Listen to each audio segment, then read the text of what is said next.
Welcome back to a brand new episode of the MMA Beat. It is Thursday, March 8th, 2018. Hello again, everyone. I'm Ariel Helwani back inside our New York City studio. We're rolling 3 deep today. I believe it's called Storm Quinn. They call it, what do they call it? Something Quinn. Did they? Yeah. I don't know how to name. Quinn has ravaged the East Coast, and as a result, the man in the hat and the man in the shirt are casualties of Quinn. But we are 3 deep. We got a great show for all of you. So if you are stuck indoors due to the snow, hope you're enjoying the show. If you're not stuck due to the snow, hope you're enjoying your Thursday, your snowless Thursday. That is Luke Thomas of SiriusXM and MMAfighting.com. And of course, that is Danny Segura of MMAfighting.com. All right, guys, much to discuss as always. Let's talk about UFC 222 and specifically the aftermath of 222. I saw a lot of chatter that UFC 222 was so great because it was the beginning of this youth movement in the UFC, that the UFC put a lot of young, bright stars, rising stars on the card, and the majority of them came out looking pretty damn good. Brian Ortega, Mackenzie Dern, Sean O'Malley, the list goes on. However, could you argue that that just so happened to be, you know, one card that happened to feature a lot of young stars, or are you confident? Are you starting to think that, yeah, the UFC is starting to get it? Like, they're starting to feature young talent in the right kind of fights. They're starting to do a better job of building young stars. Probably a little bit of both, right? Because several events ago, we were talking about Eric Anders not getting the nod against Lyoto Machida, and maybe he deserved that, but he didn't win ultimately. We were saying, it's not so great for the division, you know? We had DC being matched up against Stipe because there weren't enough contenders pushing through, and that's not necessarily an age issue, but it's partly correlated. And now we're at this card with 222 where all of a sudden you had 7 fighters under the age of 30 just burst through. So it's partly just a function of luck and timing. But I do think, you look at the case of O'Malley, he came from the Dana White Tuesday Night Contender Series show. If you look at Alex Hernandez, serendipity. But you go to a case like Brian Ortega, this is someone they tried to identify young and bring along. Of course, he's done that as well, and on his own terms, really. Mackenzie Dern, somebody they signed early, put her on a contract, they put her in small shows and then pulled her up maybe a little early, but it's part of that recruitment process. You know, think about the big universities like Alabama. Why are they so good? Well, they have a good coach and a good coaching staff, and they're well funded, but they recruit. It's a big, big part of how you stay consistently at a high level. And so, yes, was 222 a bit aberrant? Probably. Fabricio Verdum might beat Volkov in London, in which case the narrative switches. But I also do think that they are at least getting some luck and making a concerted effort to start getting some roster fresh blood. This is not a movement that is starting. This is a movement that's been going on for a while. You know, we've seen Brian Ortega has been in the UFC for a bit. He's fought already for some time. Sean O'Malley has fought as well, even before, you know, the UFC. But what we're witnessing right now is sort of the youngsters turning the corner. I mean, we haven't seen Frankie Edgar lose to anybody in, you know, like that in a while, ever. You know, he's never been really finished like that. So now we're seeing these guys turn the corner and start beating the older guys and sort of pushing them out. So we are witnessing a change, but UFC 222 also just happened to, you know, work out and have those stars there. I've long believed that the UFC needs more scouts. Yes. You know, they have only 2 matchmakers. Yeah. Their matchmakers are their scouts. Yeah. Which is a major problem. A major problem. And they're very talented. Like, Sean Shelby and Joe Silva, they were good at their jobs. There's no denying that they're, you know, there's not that many people on this planet that do what they do. But, you know, you have to admit they're good at their jobs. And I think Mick Maynard has done a very good job in the last year plus since he joined the company. There's too many events and too many fighters to just rely on 2 guys. Now, they have, like, you know, someone in Latin America and maybe someone in Asia, but it's not the same with that many fighters, 500 so plus fighters. You think of a baseball team or a football team, they've got scouts galore looking all over the place at different levels of the game. So I feel like your point is great about Mackenzie Dern. Like, this is someone that they pinpointed. They started to pay her. That's what they need to do. And you see Bellator do this a little bit with, you know, signing guys like Aaron Pico before they're even ready, years before they're ready, or Dylan Dennis, Ed Ruth, etc. I would love to see the UFC do more of this. And I also feel like it's okay if they put on cards like this that may not draw the best, and early preliminary numbers, courtesy of our own Dave Meltzer, are that it did in the 220 to 260 range on pay-per-view, which I actually think is a pretty good number for a card like that. All things considered, pretty good. FS1 prelims did over $1 million, peaking for Mackenzie Dern, which I think is a great number for FS1. But I think that if you compare it to other sports where there's rebuilding years, if there's a clear vision that we're going to start to invest in this young talent and put them in the right positions and showcase them on the right cards against the right kind of opponents, then you can stomach. It's when the ratings are down and the pay-per-view buy rates are down and there's no real vision that it gets a little confusing. But I like the vision of 221. It didn't all work. Kunitskaya lost and all that, but that's fine. 222, excuse me. Yeah. It didn't all work. But I feel like there was a sort of vision to that card, and I'd love to see more of that. And at every stage of the card, including some surprises. Now, Jordan Johnson didn't have the best performance of his career, but he won. How about Cody Stamann coming in against Terrion Ware on late notice, beating Tom Duquesnoy, by the way, another potential prospect who could rebound, and then beating Brian Caraway? That took me by surprise. That was on Fight Pass. And, of course, Mackenzie Dern and some other ones were on the Fox prelims, and or FS1. And you got Dariush, Alexander Hernandez. And Alex Hernandez. Have you talked to Alex Hernandez yet? This Backstage, guy, this guy looks like he's been shot out of a cannon, man. Amazing. He is a dynamo. He's a totally interesting guy. By the way, one of those guys I think was on Mick Maynard's radar because of his proximity in Texas. Yep. Neither here nor there. But I think you're right. Like, you can. There's an old theory, right? Like, why was light heavyweight so good back in the day? And one of the reasons why was it was just full of talent, kind of like lightweight is now, where you had Tito and Chuck and Randy and Vitor and Vanderlei and Rampage, right? All these different permutations. And the notion was you didn't need a bunch of new stars because they could all just take turns. And I think that was true if you have a super stacked division. But those are really, really rare, and I think that can run out. Most divisions don't have these peaking moments. Most divisions are just kind of are what they are month over month, which means getting these new permutations, getting these new ideas, getting some fresh blood, being shocked like we were with Brian Ortega's win. I mean, people did pick Brian Ortega. There is nobody who can credibly claim they thought he was going to do that to Frankie Edgar. Yeah. And so you get surprised and intrigued about the possibilities. I think you're right. When you're in a rebuilding phase, possibility should be exciting. Yeah, absolutely. I think also this rebuilding stage, a huge part of rebuilding is matchmaking, responsible matchmaking. And I think we saw it in the UFC 222 card, whereas in the past we've seen the UFC sort of drop the ball with some prospects and bump them in too early. A good example would be, Frankie Edgar, Yair Rodriguez. Yeah. A lot of people were intrigued by that fight, but, many believe as well that, it was too early for Yair.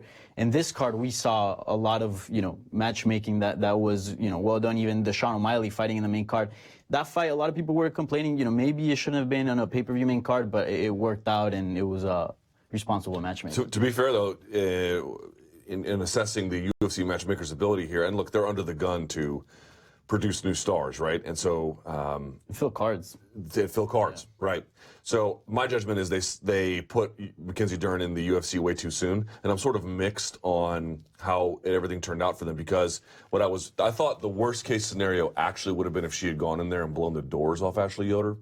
Why? Because if she had done that, they would have put her on a rocket ship to the top of that division, which she is quite clearly not ready for. She needs a lot of seasoning. So it's not really great that she won in a way that was a little dicey, but it is good in the sense that it might actually buy her some time in terms of her developmental needs. But it should be noted, not all these guys are going to pan out either. Some of them might fall through, but you only need one or two of those people to succeed, and you've got something cooking. I'm curious as to why you think it's too soon for her, because Ashley Yoder is no better than your typical 115-pound Invicta fighter. So why not, if you're going to pay her, and if you need people to get excited about, and clearly people like Dern because she drew over 1 million viewers, why not just have her develop under your umbrella as opposed to someone else's?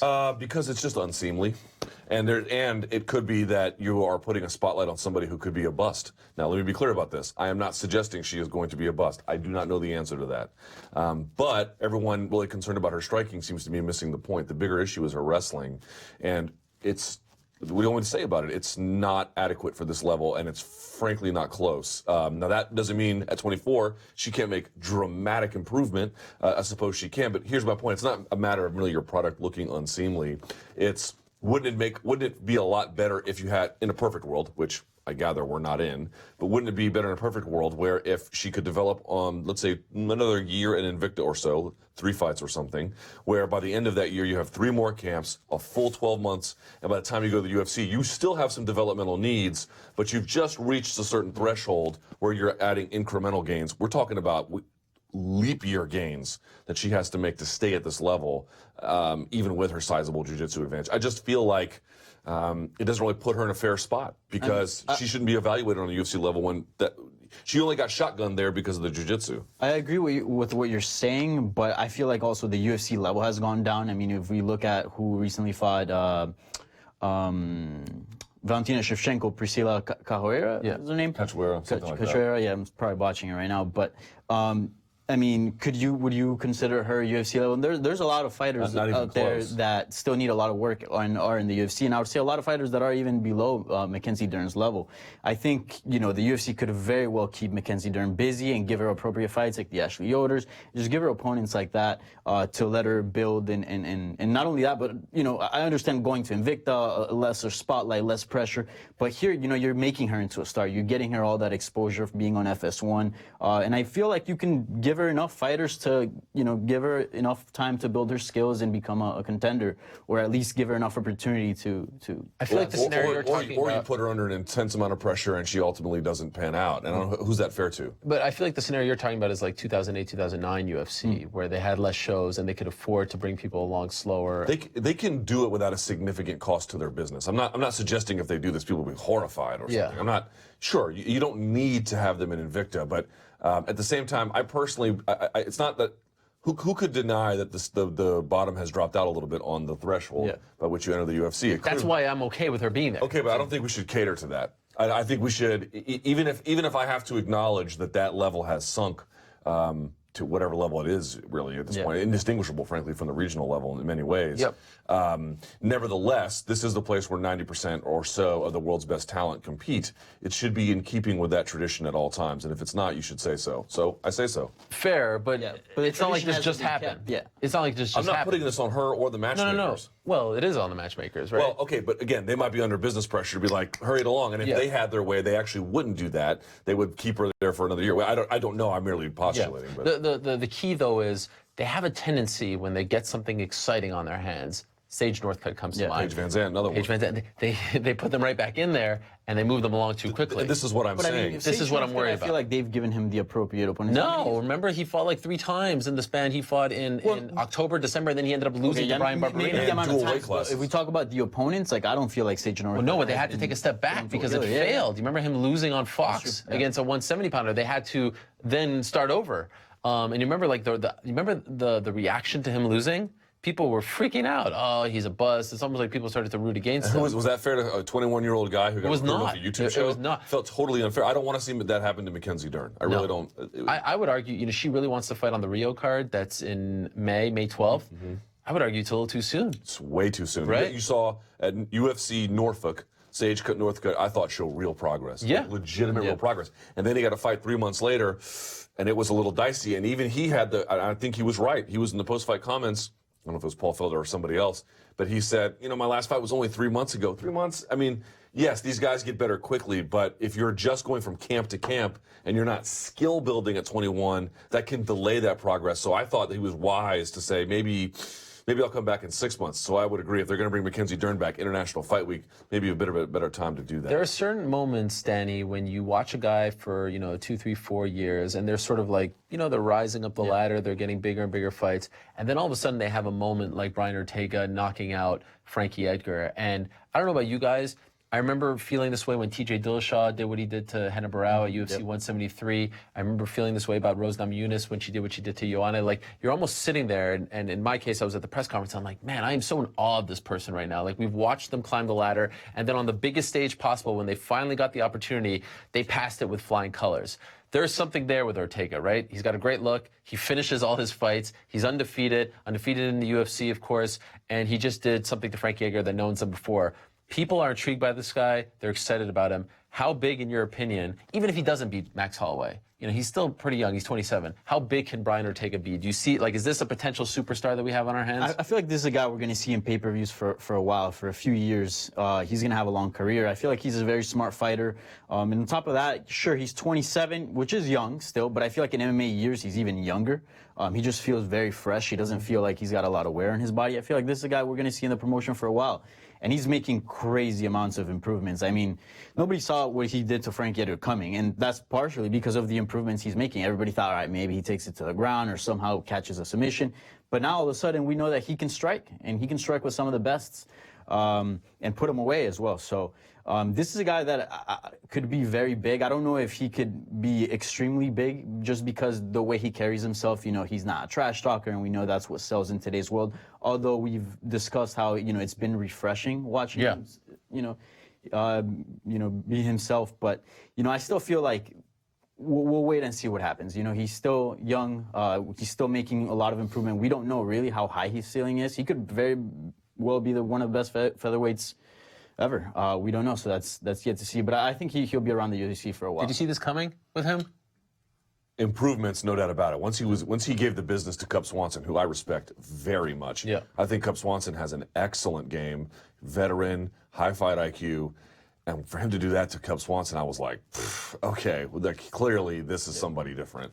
And then to go do that to Frankie Edgar, I even tweeted like right before he knocked Frankie Edgar, I was like, all right, clearly Brian Ortega is going to lose the first 2 rounds. Let's just wait for the 3rd round. And in the end, he did what he did. So I can't claim at all. I mean, I at least gave him a fighting chance. Yeah. But to do what he did was so beyond the pale. It's interesting to me.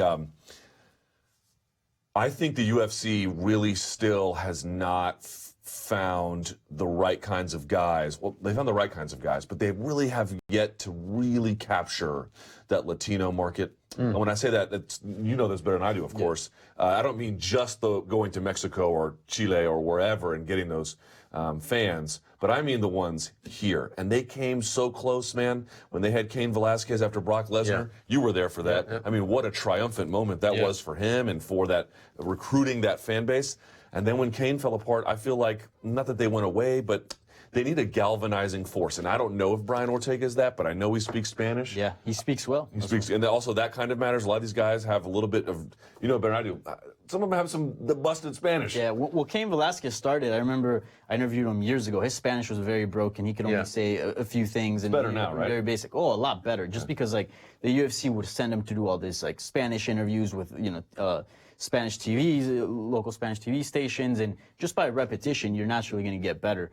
But Brian Ortega, right off the bat, he has been doing interviews in Spanish for UFC Español for some time, but, it's not like he's been years in it, and his Spanish is already pretty good. And only that, he's young. He's a millennial. There's a huge demographic out there, like myself, young people within 25, 30, and, He also has beautiful eyes, and you can't. He does. They are piercing. They are. I mean, it's unbelievable. But he's got a great game. He could pick that audience up, and I feel like you're asking, could he be a superstar? I don't know. But I do wonder if he can be that guy to capture that market. That to me intrigues me. It's also fascinating when it comes to Brian Ortega because, as you guys remember, he did fail a drug test not that long ago in the UFC, right? Yes. Be still my beating heart. How am I going to sleep through the night? No. But isn't this amazing? He doesn't get labeled. That never comes up. Yeah. But yet Cyborg always gets labeled as a cheater, or other fighters who have had their run-ins get labeled as cheater. I never hear this about Brian Ortega. And I suspect it's because of how he handled it. Do you remember how he handled it? Yeah. He put out a statement and he just owned up to the whole thing. He said, I made a mistake. I relied on the wrong people. I'll never do it again. I hope that you'll all forgive me. Nothing. There was no alibi. There was no excuse.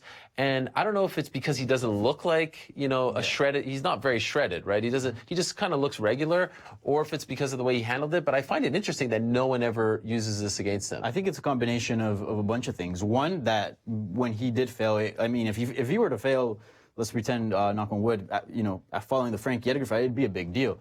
He failed when, he was younger in his career, and also the way he handled it. And on top of that, he's not this Alistair Overeem looking guy, so people perhaps don't have that image of, he was totally juiced up or whatever the case may be. So I think a combination of all things helped him out in that situation.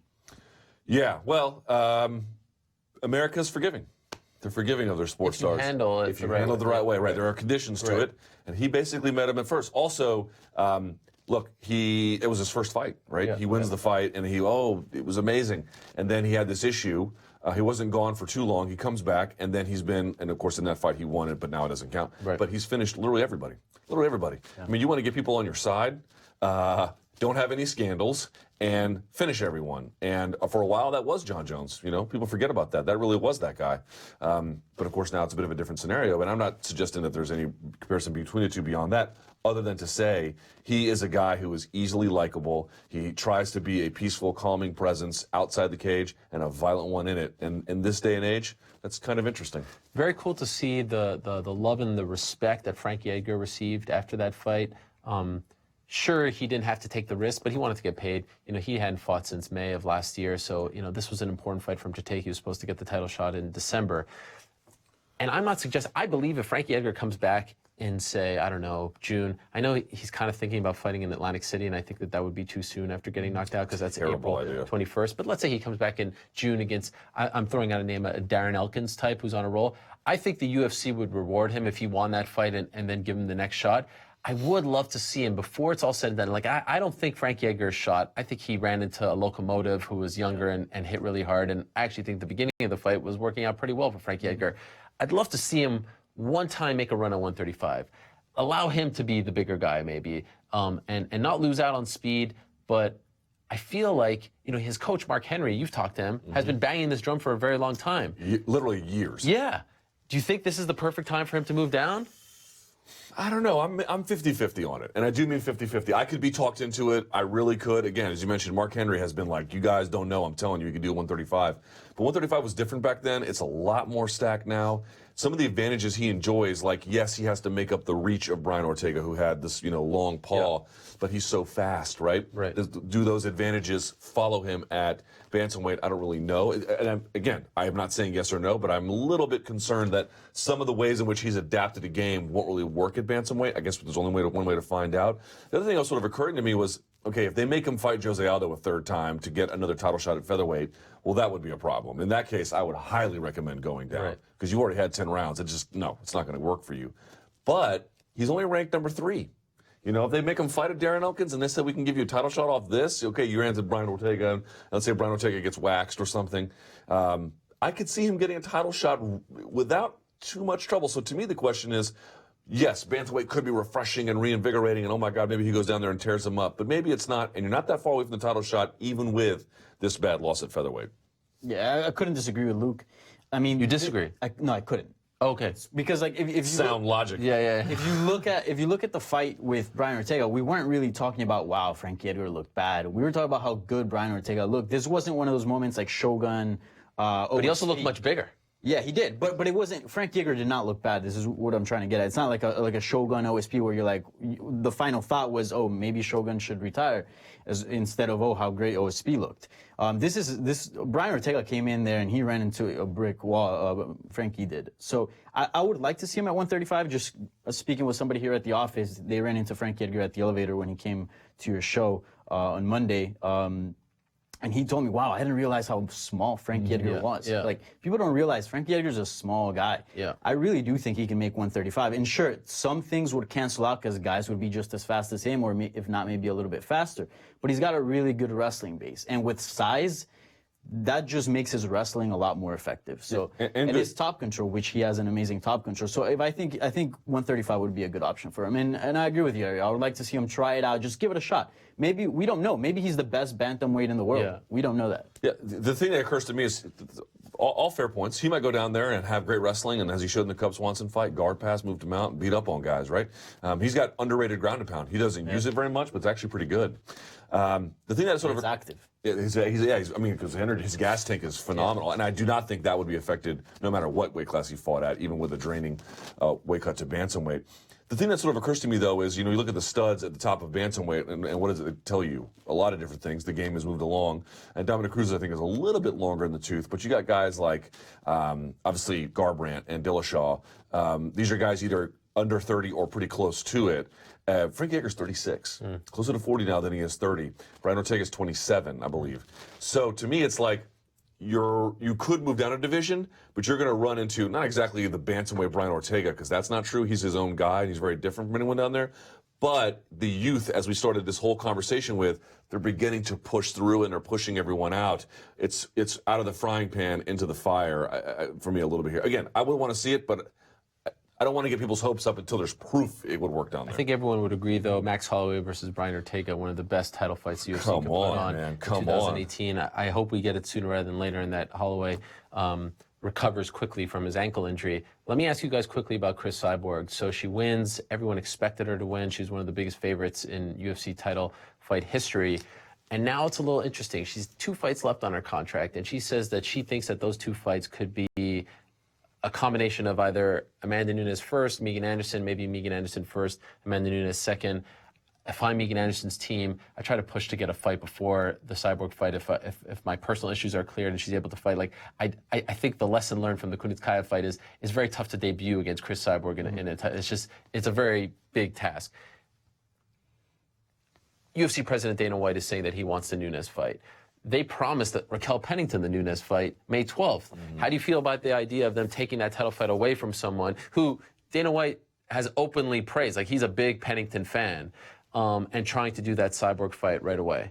You know how I feel about this. I don't like the champion fight unless it's really. It's not that it's not the best option, presumably, right? For Cyborg, it kind of is. Well, to fight Amanda Nunes? There's no sexier option, right? There's no more intriguing option right now. Sure, but it's also There's almost no option. Well, right, but it's also the most dangerous one. For Cyborg. Okay. By a country mile. What do you mean? Oh, we have somebody who could match her in power. But isn't that what we're dying to see? But you're asking. Let me frame the conversation. If I'm Cyborg, that's the biggest fight imaginable, I guess, given who's available. Sure. It's also coincidentally the most dangerous one. Now that could. I'm selling this fight to the crowd, but I also just believe and Cyborg's in such a weird spot because she has no division to really maintain. Right. So I could understand her perspective in whatever direction she wanted to go. But Amanda Nunes, if they're promising fights and you have to maintain this title, then you need to do that. I know that we already have another champion fight in July that really should satiate most people, and I think cannibalizing another division on top of that one, when you have this contender, whatever that fight is worth, I know it won't sell even close. I'm not suggesting it would be, but there are responsibilities here that have to be attended to. Okay. That's my opinion. I'm okay with champion versus champion fights as long as they don't clog the division. Say light heavyweight, I think that's a perfect time to make a championship fight, champion versus champion fight. In this case, we got a contender that proved itself. Raquel Pennington's proven herself. She deserves the title shot. We were just waiting for her to get healthy. So now, 100% healthy, sure, give her the shot. So I'm not okay with Cyborg fighting Nunes right now and taking that fight away from Pennington because it's just simply not fair and it ruins the sport. Then what if Pennington's got to make money? That's how she makes money. So what if she goes on and keeps taking fights like Jackery did, or even Frankie Edgar, perfect example, and then loses? Then you're left with no contender, or at least all the top contenders would be coming off losses. So you don't want that. So I'm not okay with that. I think this is a perfect opportunity for the UFC to get creative. I don't know, make a show around finding a contender for Cyborg, or make a little tournament, 2v2, 4-woman tournament and find somebody against Cyborg and just have Cyborg sit there cage side and, play it up, get creative with it. I'd be okay with that. Maybe you put in the 4 tournament, put Megan Anderson and just how they've been doing before, just find other fighters and plug them in and build something around it instead of, build a storyline around it instead of, let's just pick this fighter and plug them in and Cyborg is fighting this person and not say much after that. Excluding Brian Ortega, because I feel like that's the obvious answer, of all the youngsters that won on Saturday, Hernandez, Cody Stamann, even Caitlin Vieira, who doesn't get a lot of talk, I think maybe because her fight wasn't the most exciting, O'Malley, Dern, etc. Which fighter are you most excited about? Like, of that crew that the youth movement that everyone's talking about? We're excluding Ortega. Yeah, because I feel like that's the obvious. It's the obvious choice. I will tell you O'Malley. And the reason why is because I went into that fight not sold on him and left very much sold on him. Interesting. He really impressed me. If you watch him, when young fighters come up, one of the things you notice is that their offense usually far outpaces their defense. Once they learn combinations and they learn the power of their hands and they learn stance switching and they learn kicks and everything else, they really want to use those tools. And if you go back and you watch his fight from Dana White's Tuesday Night Contender Series, he's actually quite, at that time, he was quite hittable. Even for his UFC, I believe he had a fight after that, right? Am I missing one? No, Taryn Ware. He had Contender Series, Taryn Ware. Taryn Ware. Even the Taryn Ware fight, he was a little bit hittable, I thought. In this fight, at 23 years old, you mentioned turning the corner. That was when my eyes went like this, because what he was doing it was classic Sean O'Malley offense.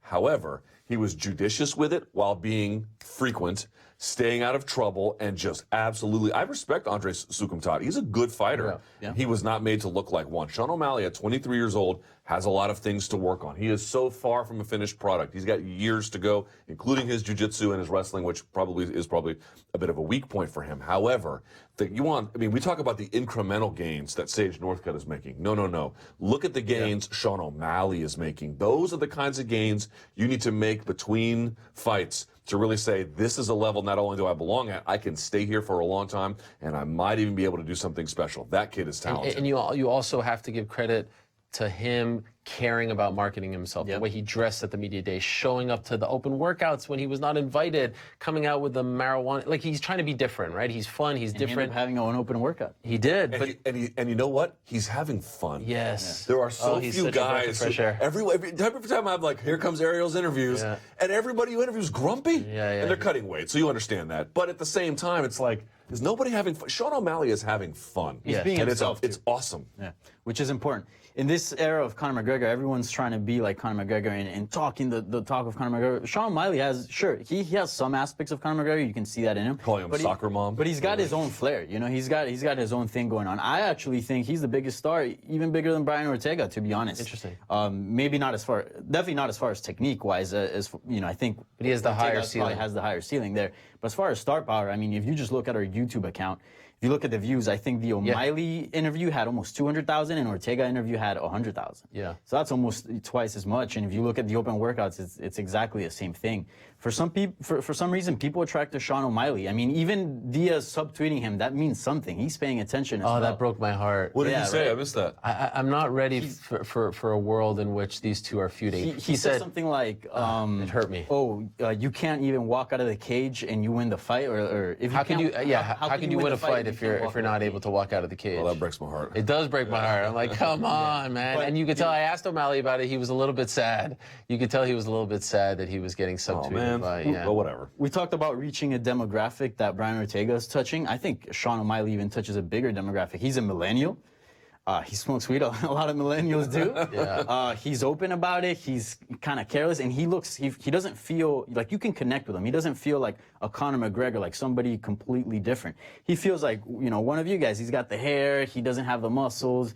He gets the internet, buddies with Snoop, gets the slang. You know, he's cool. He's laid back, and I think a lot of people just like watching his interview. He looks like a chill dude. And most importantly, we can't lose sight of this.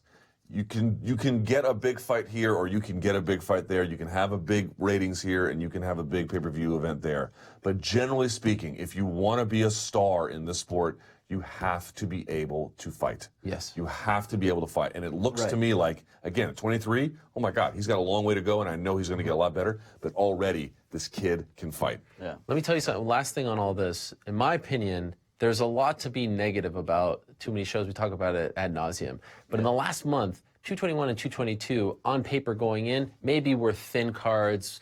221 had a pretty strong main event. The rest was a little thin. 222 had a very thin main event. The rest was intriguing if you're a hardcore fan. Like, these weren't blockbuster cards, and the pay-per-view buy rates would suggest that. But if you're hardcore, there's something to like. But I would suggest that in the past month or so, there's been this kind of explosion. Let's not forget, not that long ago, Israel Adesanya. Yeah. Right. You know, like, that's a star, man. That is under the age of 30. Yes. And O'Malley. the UFC needs to find as many stars as they can possibly. But it takes time. Like, rebuilding takes time. Trust me, as a New York Knicks fan, no one knows about rebuilding better than me. But you can rebuild poorly and you can rebuild well. Right. I am very pleased with the state of the rebuilding process in the UFC right now. It gets a little cluttered with all the crap, all the shows, and there's been some clunkers, like Perry losing is a bit of a clunker.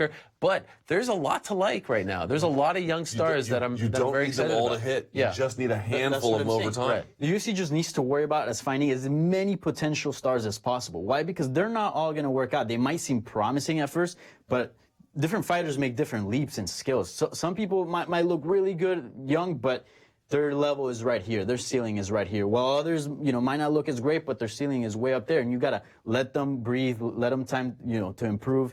And you just got to find as many as possible and hope that you land on a few that grow up and become stars. Last thing about this, I don't know who's watching Fight Pass, and I don't know who's watching The Ultimate Fighter in terms of the demos that we're talking about. But there's something about the way Sean O'Malley came up that feels more current. Yeah. Right? Oh, so he gets in and look at his Instagram, look at his post. Yeah, but more than that, he came through this streaming service, and then he had the Terry Ware fight, and then this one. And even on YouTube, on the UFC's channel, he had a bigger post-fight interview response in terms of views than Brian Ortega did, although Brian Ortega's ended up trending, but neither here nor there. But there's something about just that path that feels like, I don't have the argument fully fleshed out, but it just felt very current versus I went on The Ultimate Fighter, I was on TV, then I went on some show in UFC, BFE, and then maybe you kind of build a name up over time, but there's something about O'Malley that just feels very current and generational about it, and I wonder if that can be replicated. Yeah, I couldn't agree more. And this, by the way, is for people who say that we're too negative. Like, this is a lot of positivity here. I'm surprised Luke hasn't dropped more negative. No, I hate these two, so there you go. There you go. But hey, I have to say, like, Adesanya, O'Malley, Hernandez, like, these are guys Bellator should be signing. Like, these are guys like the kickboxer Adesanya. How does Bellator not get that guy? You know, like, that's their wheelhouse. Right. UFC is stealing these young guns from them right now. When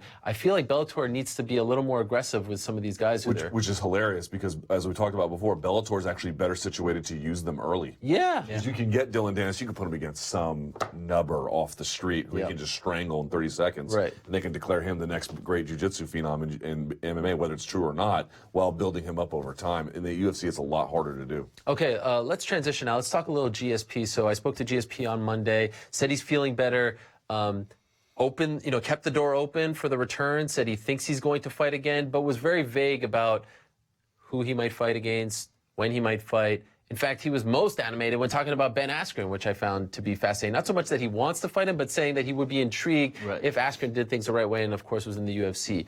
Do you feel like GSP will ever fight again? After that fight with Michael Bisping, I thought, no. Oh, and he dropped the belt. And I was like, and then everyone goes on this tour about how he couldn't even, media tour about how he couldn't even keep the weight on. And I'm sure most of that is true, but he was like, boy, they're doing like a media tour to talk about a guy who just won in terms of how damaging it was. That's unusual. Usually it's when something bad goes wrong. So I thought, no. And now after hearing him on your show, I was like, well, maybe so, But the thing that was weird about it was like, he was like, all right, Nate, no way. Yeah. Nick, no way. Ben, it just wouldn't work, but highly intriguing. Connor be a big money fight, but I don't know. I don't want it just for the money. Yeah. And then Woodley probably not. I'm like, okay, he doesn't want to fight those guys. Well, who do you want to fight? He's like, well, I want to fight for. He's like, I want to fight for legacy. I'm like, right, you just eliminated all the.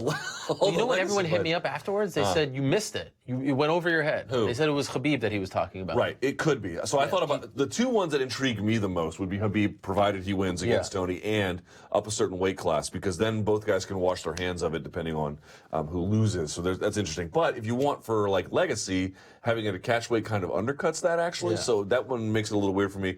I actually think the Ben Askren one, if there's a way in heaven, which there probably isn't, for that to happen, I actually think, to me, I was not surprised at all he said that. Why? That is by far the best choice. Why? Oh, are you kidding me?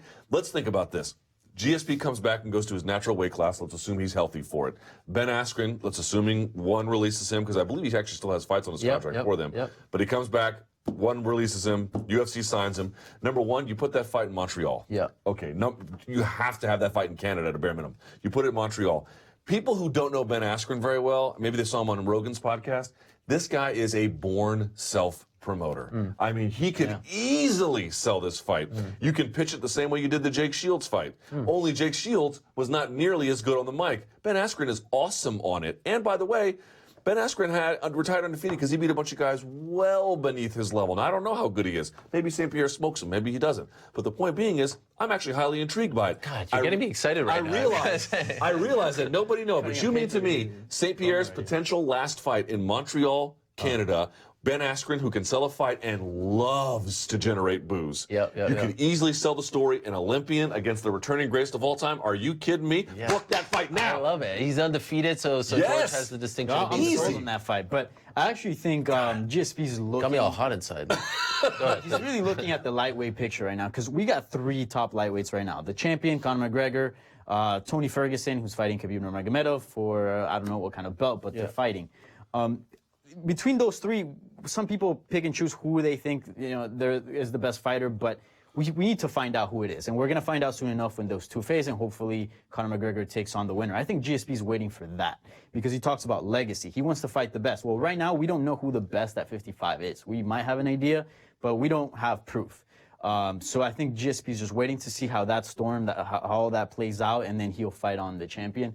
Wait a second. So you think that he's going to fight the winner of Khabib versus Tony?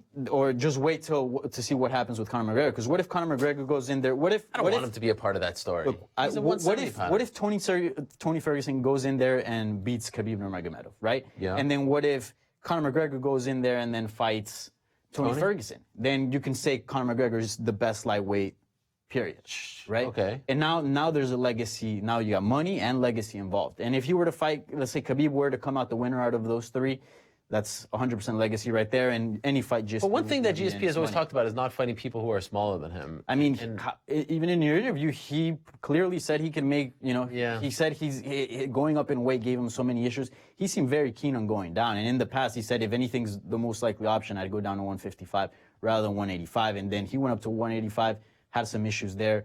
I have a feeling I think he could make 155. I feel like GSP doesn't want to be tied to a belt. I think he just wants, these legacy money should fights. not be Well, as given a long as he title can shot. get a title shot, and then No, but I know, don't know. I don't think they could do that again. Yeah, you cannot do that again. That's the other part about it. It's like you want a legacy fight, but against the guys who hold the belts, to me, is a you non-starter. don't think the man. UFC would have booked that? I don't know. Especially like what happened. Dana wasn't happy with him dropping the belt. It was clear. They put it in his contract. I think they didn't believe that he would do it, but they still tried to do everything they could. The Askren fight is really super intriguing. It really is. And it's one of those cases where historically they put their ego to the side. Like no one's done this better than Vince McMahon as a promoter. He gets into the biggest fights with people and then he'll bring them back if it's good for business. Bringing in Ben Askren to fight GSP God, would be good for story is business, amazing. right? Yes. I mean, if you properly tell that story of Ben Askren being shut out and having to go to Asia and fighting all these guys and he's undefeated and he retires and GSP comes in, man, that is special. That is really Would you say special. it's more likely for the UFC to give a shot to GSP at 155 or for the UFC to sign Ben Askren? Jesus.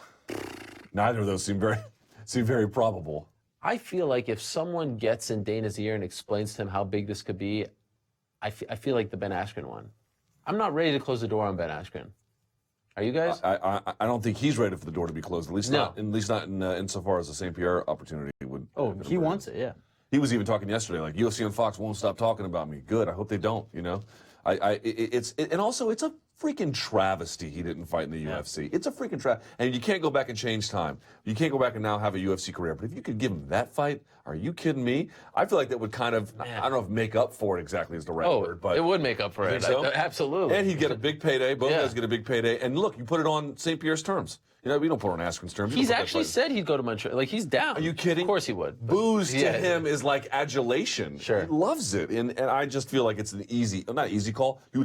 Work would be involved. You would have to tell the story, but I feel like it'd be, to use the word about Brian Ortega, it'd be like a locomotive once it left the stage. There aren't too many guys outside of the UFC that the UFC could sign right now that would get people excited. And also, I think sort of develop some good favor with the fans, right? Yes. Like this is With this the is hardcore fans. 'Cause Yeah, with the hardcores. This is The ones who they pissed off a lot over the last couple of years, with, right? With watered down cards that perhaps they just put in a really good main event, so the casuals are like just focusing on that, and then the hardcores want something more. This would be 100% catered for the hardcore. Sure, they can reach the casual fans if they tell a story, but they don't have to tell a story for the hardcores. The hardcores know who Ben Askren is. They know what he's done, where he's been. This is a fight that could appeal to both if they play it right. This might be the greatest idea you've ever had in the history of the program. I don't have What is many. it? 140 episodes or Yeah, something? I don't have You many, peaked. but when I was thinking about that fight, I was like, oh my God.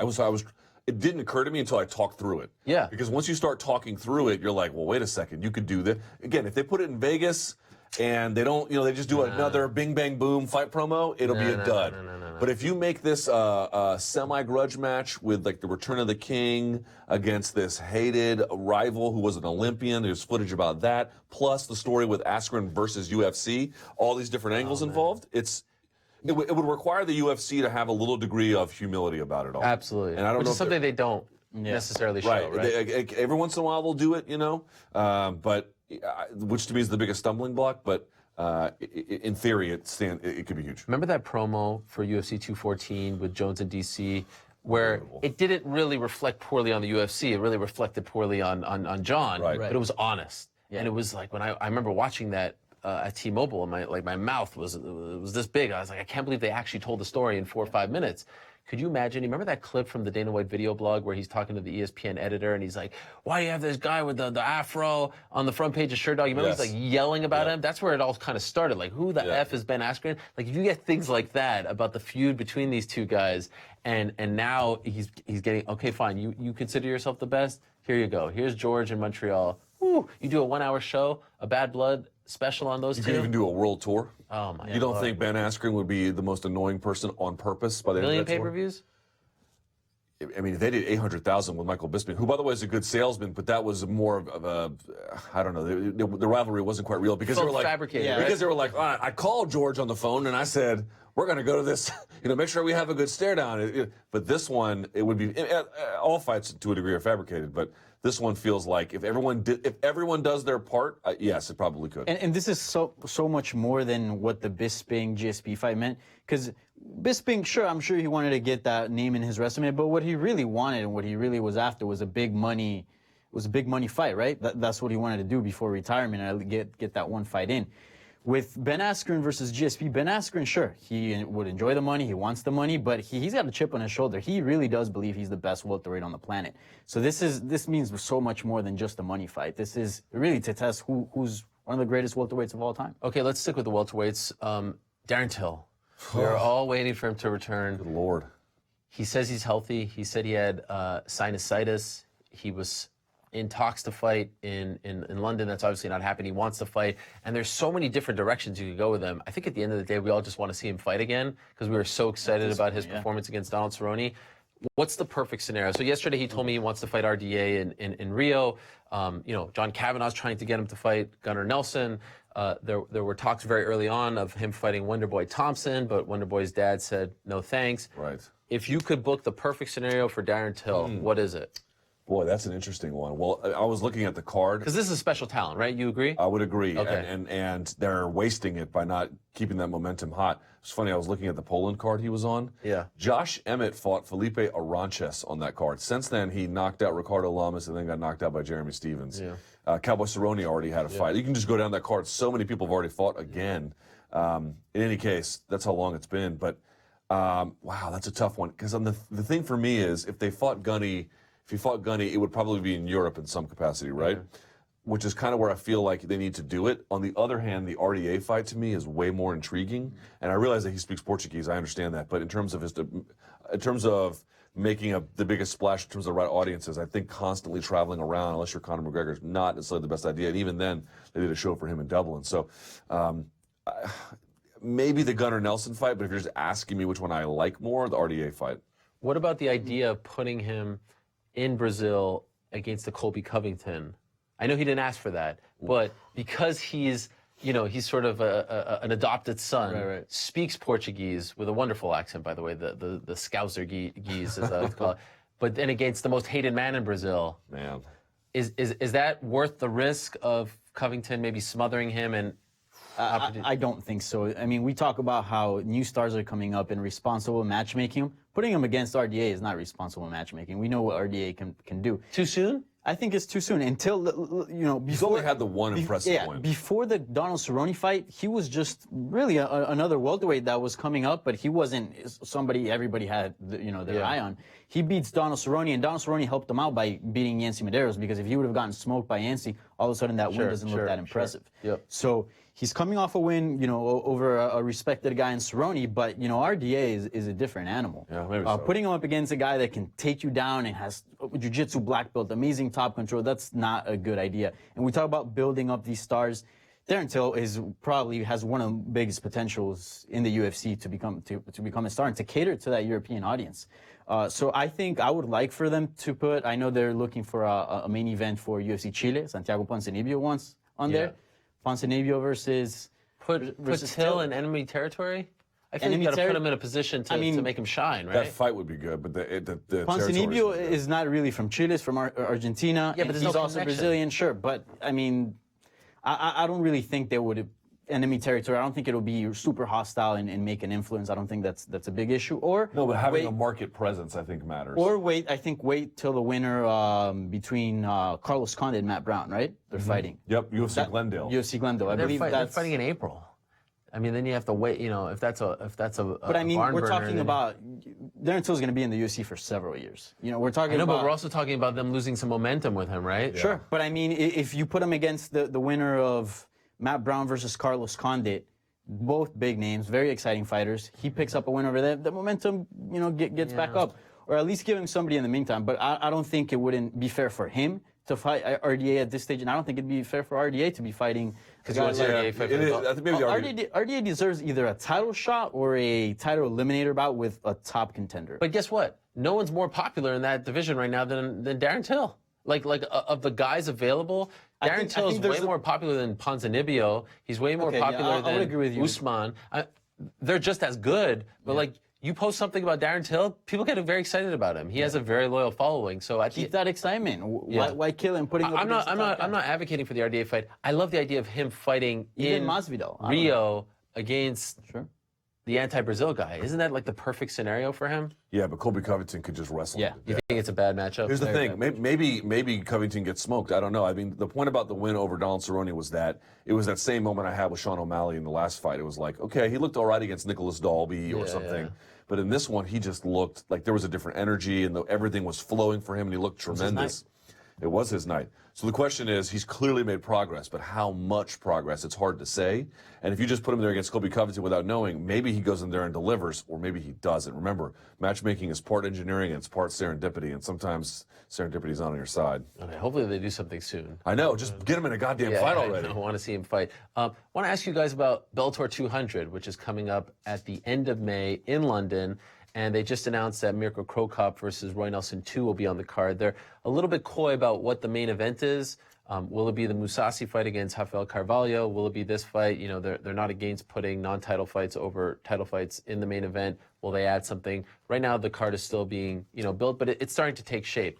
And I have to say, okay, before I say what I have to say, what do you guys think about the Cro Cop Nelson fight? Them signing Cro Cop and then matching him up against Roy Nelson, who's coming off a loss over Mitrione, and it didn't do well on television. There could be other factors, Olympics, whatever the case may be. But that matchup on a card like that, because Bellator 96, 104, 163, none of the numbers in Bellator mean anything. But 200 means something. That's something you can market, right? And this is how it's taking shape. What do you think? Wait, so there's a couple questions there. Okay, what do you think of them? It sounds like that's going to be a marquee fight on the card, right? Yep. Main event, co-main event, at worst. Yep. The decision to do that, the decision to go with Cro Cop versus Roy Nelson for Bellator 200, were you expecting more when you knew that Bellator 200 was coming out? No, in fact, I'll tell you exactly what my thought process was. When they announced that Mousasi was going to be going for the title against Carvalho, I thought, oh, that's the main event. And then I realized, oh wait, that's not the main event. Oh, I know what they're going to do. They're going to book two old guys at the top of this. That's what that was literally went through my head. You weren't surprised? Not even a little bit. I was just waiting to see which ones they would book. Okay. And the Roy Nelson turnaround is probably fine because it's not like he took a ton of damage necessarily. Maybe that first round against Mitrione, but not really. Although Cro Cop is, really never looked better, to be quite honest, which is just hilarious. But so in that sense, it's in the similar vein of what they're doing. It's just this move to Europe is so interesting to me because they can't really properly cater to the European audience, but they're trying, which by doing that, they can't really properly cater to the American audience, but they're trying, but they're saving a ton of money by doing that when they go over overseas like that, when they piggyback on local crews. That's my understanding. That's what I was told, is that's why they go to Europe like that. Is one, they feel like these fans are hungry for bigger shows, but also, generally speaking, if they go to like the 3 Arena in Dublin, it's not nearly as expensive for them. In any case, it's Bellator in 2018. It's a strategy where I don't know how much of a market is that. It's always been that there's never been that much of a market for number 2, and I think it's shrinking even more than it has. And they're trying to find every way they can to build their audience and their brand. And this is what it looks like. I don't have a super strong opinion beyond that. I think this is a good card, and they're putting some effort, to making it a good card. You got David Rickles and MVP, which David Rickles is a good test. I mean, this is a guy that's 19. Good fights on the card. Yeah. Paul I was Daly. expecting more for 200. I think more announcements are probably coming, right? They don't have all the fights. Yeah. But would you say those are the ones they announced? Right now, the top. Yeah. Fitch and Daly is not there, right? No, that's on May 12th. Yeah, okay, in right. San Jose. That's right. Yeah. But yeah, I would like for them. They should have signed Cro Cop a while back and put him in that tournament. That would have been fun. And against the Roy Nelson matchup, I mean, Rampage got eliminated from the tournament. I think that would have been a more attractive fight. I don't know. They tried to do that one, but from what I understand, Rampage has some non-fighting obligations. I guess the best next would be the rematch between Big Country and Mirko. Really? That fight does very little. It doesn't really attract me, but again, Mirko has a big name. He's been killing it, and Big Country has a big fan base. And I actually wholeheartedly disagree. I feel like fans are starting to get a bit. I don't know, tired of the big country act. Doesn't do great media, doesn't sell his fights. The ratings weren't that great. Right. The fights aren't all that spectacular anymore. Right. Like He's a no name. yeah, but he's a no name. But Yeah, but I agree with you. Like, he was on your show, I believe. Oh, God. I had him on mine, too. It was not a particularly dynamic presence that he day. was filming. Don't get me started on that. Live. Yeah. He's live. I actually went on the MMA Fighting account and went on the stream and commented. I'm like, what show is this? Oh, This God. show? Did you really? Yeah. You are a millennial. Yeah. But you know, it's a fine fighter for Bellator. But he was more interesting, I think, for the fans generally. If I'm reading the tea leaves correctly, this is not my opinion. I'm merely trying. Well, it is my. But I'm trying to read what the fan base is saying. When he had this like sort of antipathy with Dana White, it's a great way to get some attention. And his cause was interesting, right? He was a guy who didn't fit that mold, and he seemed like an iconoclast. And Bellator is just accommodating of that, Yeah. which is good. That's what you want for a fighter, but it doesn't make everything as interesting as it once was.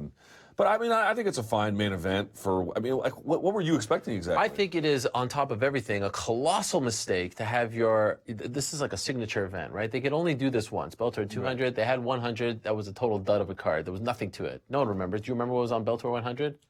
Well, Bjorn Rebney went out of his way to be like, it's just another night for us, bro. It was in Arizona. Just another night for us, bro. Which is crazy to me. And now they're topping that craziness with a tape delayed card? Are you kidding? I think that's the biggest. Tape delayed for Bellator 200? Really? They think that no one will tune in live. That's what they think. But you couldn't have done that one in San Jose. You couldn't have done. You couldn't have figured that out to put. You know what I mean? Do the May 12th card in London and then in the same month. You have Paul Daly and MVP fighting on 2 different cards? Are you kidding me? How could they not make that fight? How do you not make that fight? That's one of the best things that they have going. We have a question coming up about like best rivalries in the UFC and the Afterbeat. Yeah. That's one of the best rivalries in MMA. Yeah. Like those guys genuinely hate each other. They couldn't come to terms? Can't figure it out. How do you not figure that out? So it bothers me that the Bellator 200 card, which by the way, Bellator is a company that is owned by Viacom, which primarily does its business here in the United States. They're going to put on a tape-delayed show for Bellator 200? Really? It is odd. It really gets under my skin. Like, this to me is a massive mistake. It is a massive mistake. And in this day and age, when every network under the sun is offering streaming options, you got to figure it out. You got to put it on ParamountNetwork.com live for your hardcores, and then put it on at 9 o'clock tape delayed if you want. But the idea that we couldn't watch Roy McDonald's debut live, the idea that we can't watch Bellator 200 live, I'm sorry, is a huge mistake. And I would let it slide if it was Bellator 198, but this is Bellator 200. Make a big deal about it. This is a new era. You have a reason. What did we learn from UFC 200? The card turned out to be a dud, and there was a lot of bad luck, but it ended up doing above 1 million pay-per-views, in large part because it was UFC 200. Right? Sell that thing. Did you see? Did you watch KSW this past weekend? Yes. My God, man! God. What I mean, I hadn't. Refreshing. I'll be honest. I'll cop to it. I hadn't watched KSW. Did you see it? No, I did not. I hadn't watched KSW in a long time. I mean, I'd seen highlights or something, but I didn't sit down and watch the show. And the commentators were just over the top. I mean, they were insane. But I don't know. Some British guy was saying like the most hyperbolic thing you could imagine, and that was a little too much. But the show itself. I could not believe the production value. The closest thing that we've seen to Pride. 100%. And they made it feel big. It yeah. was really, really big. And it was live on my computer. I mean, look, I don't know how much it did in streaming views or ultimately in Poland itself, but I was blown away at the less is more approach because it looked to them to be paying off quite substantially. Yeah, you got to figure out a way. It doesn't fly. It's like The market more than ever wants big. And I don't really know how much people are giving us big. They also want live. Yeah. I mean, you just have to have live. By the way, you mentioned Jon Fitch. What do you think of that matchup, Jon Fitch versus Paul Daly? That's a surprising one. That one caught me off guard. I was like, a good striker against a smothering wrestler? Is this a punishment for Daly speaking out, in your opinion? Seems like, I mean, I don't know. I can't read Scott Coker's mind, but that's not, I don't quite get that one. Because even at 40, if you watch Jon Fitch in the Foster fight or in the Shields fight, his wrestling's still pretty good. Yeah. And his top control has never been better. So you're putting that up against the guy who had trouble with the single legs Rory McDonald, who, by the way, is an excellent wrestler in his own right. I'm just saying there's clear vulnerability there. I I don't get that one if you're trying to promote something super exciting. That one seems a little punitive. Do you like the signing? Do you like? I like the signing, but I don't like the booking. Okay. With Yeah, him. Jon Fitch being signed, I like. You like that? Yeah. Okay. Jon Fitch being signed to Bellator, that's a nice little addition to the welterweight division because his name value. Yeah. Not only can you use him to build up stars, this guy's got to win over Jon Fitch, but to attract, those older guys that, know who Jon Fitch is when he was on top. And the good thing about this signing is that Jon Fitch left the UFC as a top 5 welterweight. I know he got knocked out by Hendricks, who went on to become a champion, but he was one of the best. And he's currently on a 4-5 win streak, I believe. So he's not this washed-up guy, this old guy that they're bringing in just for name value. This is a competitive guy. I do not like the booking with Daly, though, because it just has potential to be a very boring fight. But you never know. Look at the Eric Silva-Jon Fitch fight. That was a really good striker, right? A prospect against Fitch, a veteran, and, it ended up being a pretty exciting fight. I think it won fight of the night on that card, or whatever card it was. But yeah, I'm not a huge fan of the booking. I think it could be boring, and I don't know. Put all Daly in exciting fights. Put him against another striker. I don't know why they keep feeding him wrestlers. I think that's their best division right now. Yeah, for sure. 170, yeah. Mm-hmm. And so adding him, He's a good addition. He's It's a good just addition. I don't quite get the thought process there. The only thing that comes to mind really is punishing Taylor. Because it's very anti-Coker. Coker's the guy who's like, Yes. ooh, let's put these Daly, guys together yes. in ways that might make sense, but I don't know. All right. Faith of a mustard seed. Very quiet weekend coming up, by the way. Thank Jesus. How about that? The first non-UFC weekend since the first weekend of January. 2 straight months of events we had. Jesus. I'm tired. I'm Yeah? very tired. Yeah. You're not going to be sad? You're not going to have withdrawals? Sad. Oh my God. What will you do with your Saturday night? Things. Danny, Life. are you sad? No, I think the break is nice. You know what's a nice byproduct of the break? I feel like we could talk about last week a little longer, right? Yeah. Like I was talking to someone, I think it was Sean Al-Shadi when we were in Vegas, and we were at the weigh-ins waiting, and I said to him, I feel like the Josh Emmett, Jeremy Stevens controversy happened like 6 months ago now because we quickly had to turn the page to UFC 222, but now I feel like we can celebrate O'Malley and Dern and Ortega a little longer because we don't have to turn our attention to Every something event else. is a page. Every event you're pushing stuff down the timeline. Even just on physically, like YouTube, you see the old interviews, they get Feels pushed so down long ago. for new events. So it's nice to give this break, for sure. And there's also some good boxing this weekend from some prospects on Showtime. Yeah, Showtime killing it. So, by the way, The Wilder fight last oh week. my God, I was watching that. I had the 2 screens up, so I had Arlovsky and Struve on at one, and then I had the Wilder Ortiz fight in the other one. Was Arlovsky, Struve? I had them up at the same time because I was just watching UFC, and then the other one came. Everyone with the tweets were like blowing up, yeah. so I put it on, and I wish Deontay Wilder was an MMA fighter. Oh, he's great. Because he is awesome. Yeah, he is such a showman. And did you see what he wore to his Jim Gray interview? He's great. King of Wakanda shirt. I was like, please find a way to fight MMA. And he's an orthodox. It almost feels like he's striking in MMA. Can you imagine him versus Joshua, how big that would be? I mean, this is a different sport. Fights later this month. Who does? Yeah. The stars would be aligning. Okay, so that does it for this portion of the show. By now you know what happens next. We go over to Twitter exclusively. So it's live.twitter.com/MMA fighting. And you've been sending us some questions. There's the address right there. You know the place. It's where we go every week. You've been sending us some questions. There's some good ones this week. I'm happy to report. Hashtag the MMA Beat. You replied to the tweets, all that and then some. So if you're watching this on YouTube, on Facebook, on MMA Fighting, go to Twitter right now for After the Beat because it starts right